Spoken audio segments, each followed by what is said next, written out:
Henri de Toulouse-Lautrec was born on September 24, 1864 in Tarns, France.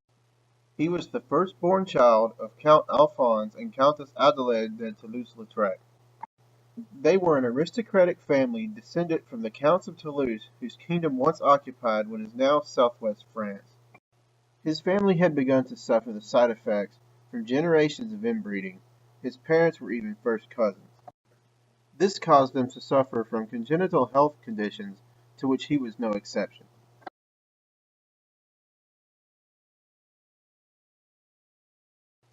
At the age of 13 years old, Toulouse-Lautrec fractured both of his hips in an accident. His injuries did not heal properly, resulting in the stunted growth of both his legs. Due to this, as an adult, his upper body would have normal proportions, however, his legs would be that of a child's. It is theorized that his injury may have been brought upon by pygnodysostosis, a brittle bone disease brought on by genetic abnormalities.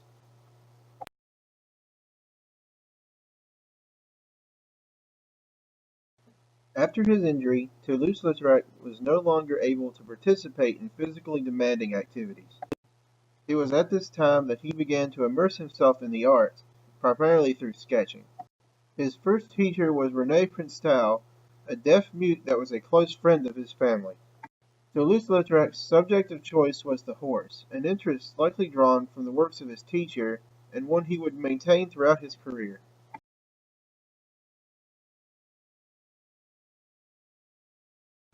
2 years following his injury, Toulouse-Lautrec moved to Paris, France. In Paris, he began studying in the studios of academic painters Léon Bonnat and Frednard Cormon, later becoming a master in the academic tradition. He also held an interest in the Impressionist period and Degas' designs and contours. He developed an illustrative style that captured the nightlife of Paris. His style was heavily influenced by ukiyo-e prints of Edo period Japan. This style used strong outlines binding areas of color, along with silhouettes and cropped compositions. While crafting printed works, Toulouse-Lautrec often worked from memory, without sketches, painting directly on the lithographic stones.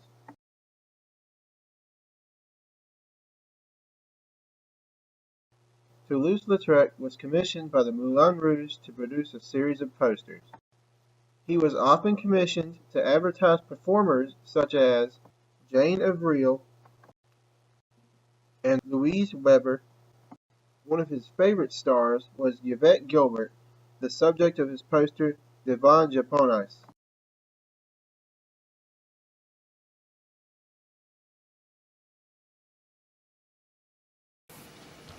Lithographs can have a wide range of qualities. Some have the character of drawings, while others may be more painterly, being built up with layers of colour. While the principle of lithography is simple, the possibilities are endless. The materials and techniques used in the process offer many new marks and ways of working to add to the artist's palette.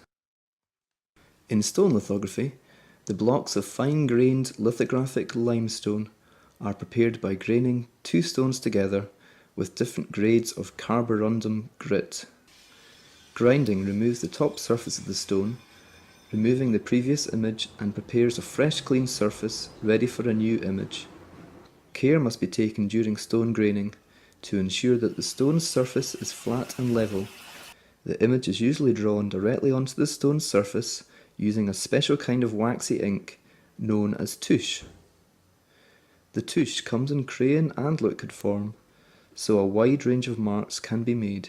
One of the main characteristics of stone lithography is its ability to allow the artist a direct approach to making marks on the stone.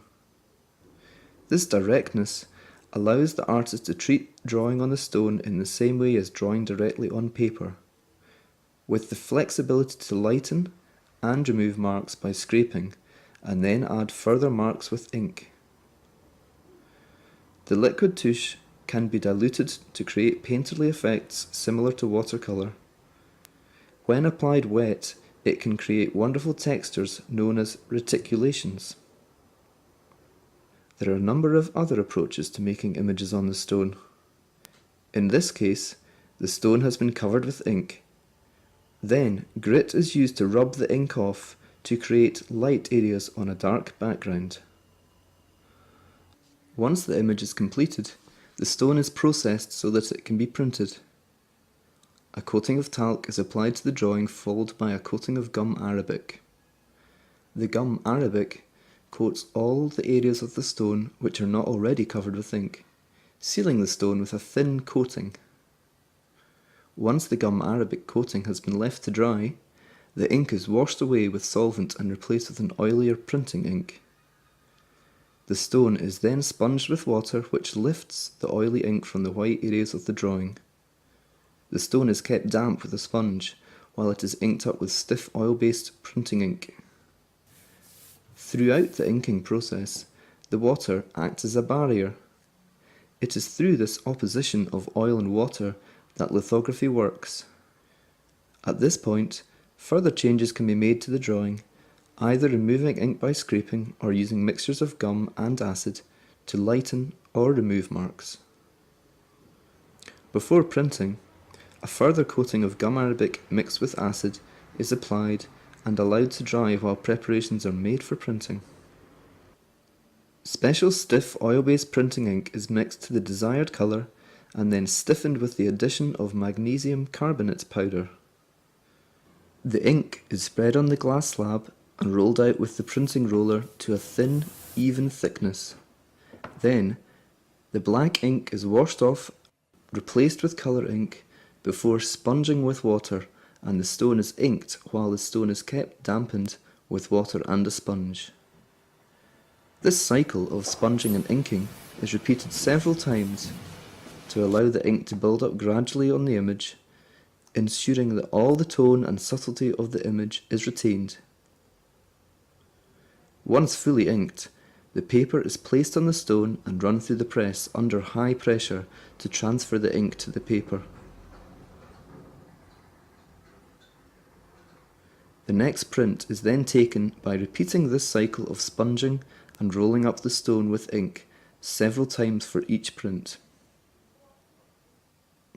Multicolour prints are usually produced by creating a separate image on stone for each colour to be printed. This may be done by using several stones, or alternatively, by cleaning the stone after each colour to prepare it for the next colour. When working with several stones, an outline of the composition may be traced onto the stone as a guide. The paper and stone are marked so that each colour will be aligned correctly. Inks can be mixed to be transparent, so they mix with the colours previously printed. This process of layering can be used either to produce a number of identical prints in a limited edition or to produce several unique prints with different colour qualities. Blended rolls with more than one colour can also be used.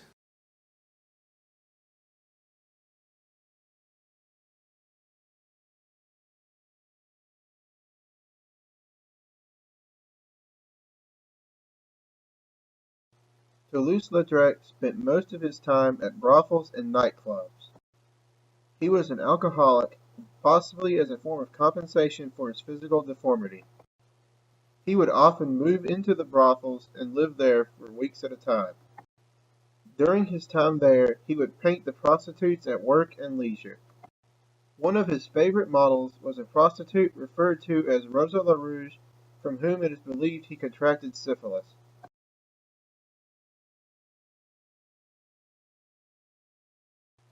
After a collapse due to alcoholism and a brief stay in a sanatorium, Toulouse-Lautrec returned home to his mother's estate, Chateau Baron. He died on September 9, 1901, at the young age of 36 due to complications arising from alcoholism and syphilis.